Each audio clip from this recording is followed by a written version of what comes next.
next week, I'm going to bring in a couple of papers, one or two papers, good presentations, not good papers. Okay, and I'll show you what that looks like. We'll walk through a research paper, show you what that looks like, everything else. Okay. So I'm just going to walk you through these. Now, first part of the course has really been focused on the distributed systems aspect of Mobile. Right? How can we take all of these things? We have a lot of them, they're everywhere. How do we make them play nice together? Okay. What we're going to start focusing on from this point forward is that when we talk about mobile systems, what are some of the different things that we can do with these things? Okay. So all of these things, they have a lot of processing power, a lot of memory, they have a lot of sensors, they have a lot of different antennas, and everything else. So we're going to kind of talk about some of the interesting things that you can actually do when you're trying to put some of these systems together. Okay. So first thing I'm going to cover .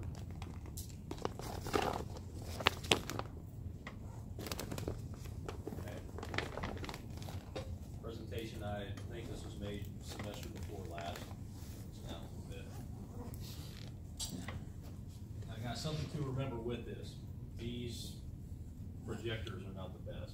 Okay, so try to use things like high contrast slides. That helps a little. All right. So preventing shoulder surfing using randomized augmented reality keyboards, and this was in PERCOM, I think is where this was published. Okay. Kind of interesting that in all of the amazing world of technology that we have today, one of the most low-tech security threats is still a huge problem. Okay, that means shoulder surfing. We talk about shoulder surfing. What's shoulder surfing?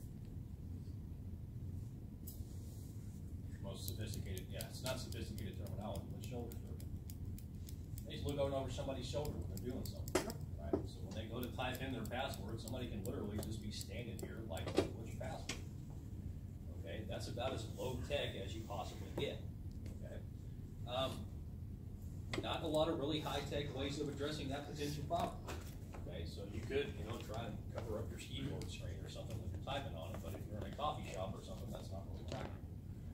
Okay, so what this paper was doing was attempting to find a way to use augmented reality glasses to frustrate what's called a visual channel attack.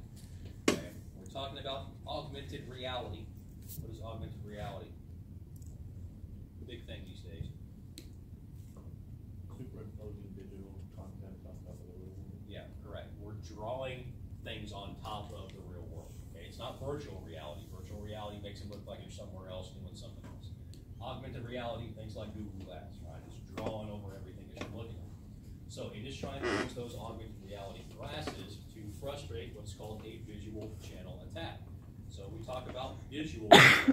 Again, when we write research papers, we have to make them sound as sophisticated as absolutely possible. That's how we get things published. Okay, what is a visual channel? Yeah, you're literally just looking at something. Okay, so again, you've got to make it sound as sophisticated as possible. Okay, when we talk about side channel, now that is something that we actually use in practice. That's a real terminology. Okay, what's a side channel? Here at security. Okay. A side channel attack is some way that we are attempting to break into the system that does not involve a direct attack on a system. Okay. So any security threat that doesn't involve trying to exploit a bug, right? If you're trying to exploit a flaw in the system itself, that's an attack. If you are doing anything other than that, that's what you call a side channel. How can we get into the system by not attacking the system correctly?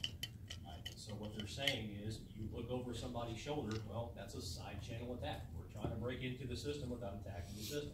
What are we doing? We're looking at stuff. So visual channel. Okay, that's what it means. Okay. Now, what they did, okay, their main contributions here, they implemented their system and they basically had people type a little with it and compared their typing speeds to how they type normally. Okay, and so these are always going to be relatively generic statements. What are we trying to do exactly? Right? If they cannot make that clear, that's not a good paper. Okay, when they say what we tried to do exactly, they have to say, well, how well did this actually work? And that's your evaluation. So your main contributions. Here's what we did. Here's how we tested it. Okay, and then you're usually going to say something positive to, again, sell your paper because your paper's got to get published. Okay. Now, again, this is one of those just ridiculous things that tries to exploit, as something that is about as low tech as you can possibly be. You're just looking over people's shoulders. Okay. Now, related work. When you publish papers, you are always going to have something that came before you. Okay. We really don't have very many ideas that just sprung into existence out of nowhere. There's a legacy. So when they talk about related work, okay, what is some of the related work that has been done that is very similar to this? Papers will always have this, okay, because in research it is critical that you actually give credit where it's due, right? Researchers are very, very picky about this, okay? So, what have they done, okay? iPassword, okay, so this is an eye tracking system. What they did was they have a camera pretty much on all of your systems, okay, and they would have a keyboard that basically you're looking at, and as your eyes move around that particular system, okay, you're kind of blinking whenever you are wanting to hit the key that you're looking at. Okay, so that's an eye tracking thing. Eye tracking's become really popular. I think we got a couple of different senior design teams that are working on exactly that right now. Okay, graphical passwords. Okay, so the idea behind this is that you have some kind of predetermined set of images, and you have to put those images in the correct order. Okay, so if you don't necessarily recognize those particular images, it's going to be difficult for you to recreate that system. It can be different every time, right? So if you have a different password that we would understand, but that whoever is looking at us is not actually going to get. Okay, cover pad, and I'm honestly not sure how this is supposed to work. Okay, so read a hidden message containing information on removing the correlation between the password and the user. That's gibberish. Okay, so when you have that sort of thing, try and translate it into English. Okay, what do they actually do? You wear AR glasses and you look at a regular QWERTY keyboard. Okay? What is going to happen is when you are looking at that QWERTY keyboard, the glasses are going to superimpose something basically on top of that keyboard. So instead of just seeing your regular keyboard layout, it's basically going to put a different layout over the keys. Okay, so there's different ways of changing everything on order and everything else. Okay, and then that's going to have to go back to the computer. Okay, so again, there's something, this is about security, so we have to use secure wireless channels to make sure we don't have any kind of eavesdropping. Right, and so the idea behind this whole thing is that you are seeing a different keyboard layout than whoever is looking over your shoulder. Right, and so as you type in, you're just typing in random characters according to the person that's looking over your shoulder, whereas you remember what your password actually is. Okay. So, pretty simple kind of a graphic here. Okay. If you use graphics like this, typically we know what paper it's coming from, but just be sure to put, source, something like that. Again, when you get into research, you absolutely have to credit the source of something or you're going to get screened down. Okay. But again, you got the augmented reality glasses. Okay, that is putting on a different type of keyboard on top of your regular keyboard, and your adversary is basically just going to be looking at the regular keyboard and not being able to see what you see. Okay. Now, it had a couple of different ways of doing this. Right, they had basically what they called individual key randomization. That is where they randomly reposition everything. So there is no preset position. Okay. They had what they do row shifting. So the keys remained in their same row. So you would have QWERTY, right? And then you would just shift the row. So all of the characters that are in that row would stay in that row, but you would shift the row. And then they did column shifting. Okay, so you would take QAS, those characters would stay in that particular column, but you would just change the row that they were in. Right, so that's three different ways of doing it. Right, so you basically have another little graphic here. Okay, you can understand the row. So all of these characters, POIUYT, those would stay in the same row. You're just changing what column they're in. Okay, or you could have columns, UAZ, change the repositioning of those. Okay, so they would be in the same column but did different rows.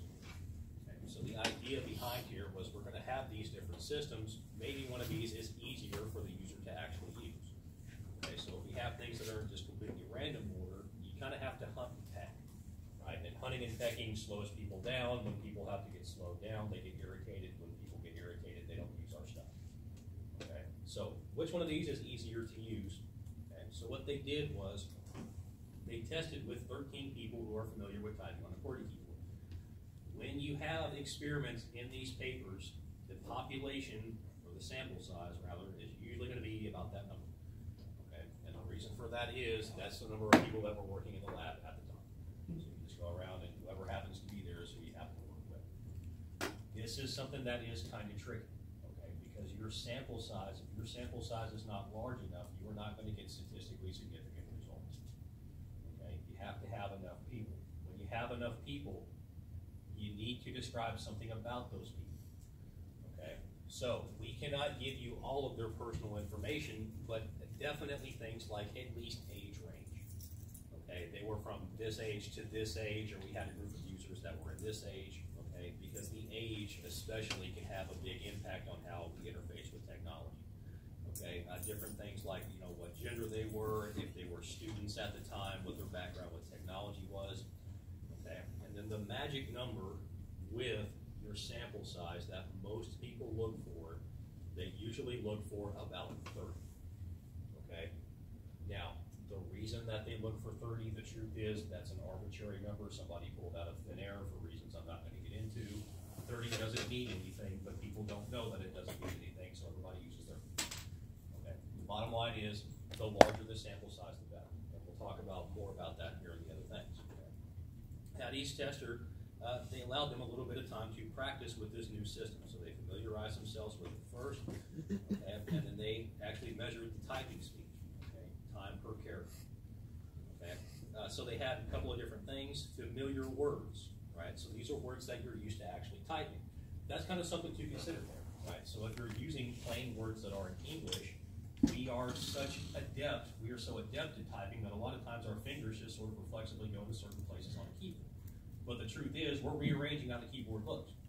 Okay, so having random, we're changing those places, we're kind of having to stop and think about what we're doing. So they wanted to mix it up. They want to give you some plain English words as well as passwords, which are usually some kind of gibberish. Okay. Now, again, they have this kind of graphic here, relatively simple. Okay, and that's fine. Again, just kind of make sure you put where you stored it. Okay. Typing a password is much slower than other input methods. Okay, so this is when they were actually touching. This is with the QWERTY keyboard, and this is with the totally random. That's with column shifting. That's with row shifting. Okay, why that was? Okay, that's a pretty big jump there. Okay, so when they are looking at your password, we see in each one of these columns. This is total randomization. Password takes the longest to put in. Password takes the longest to put in. Password takes the longest to put in. Okay, so that is consistent. There is something about typing in your password that slows you down. Okay, and that is consistent across all things. You can try and guess why that is, but that's something you kind of need to take into consideration. Why does taking time to put in your password kind of slow you down?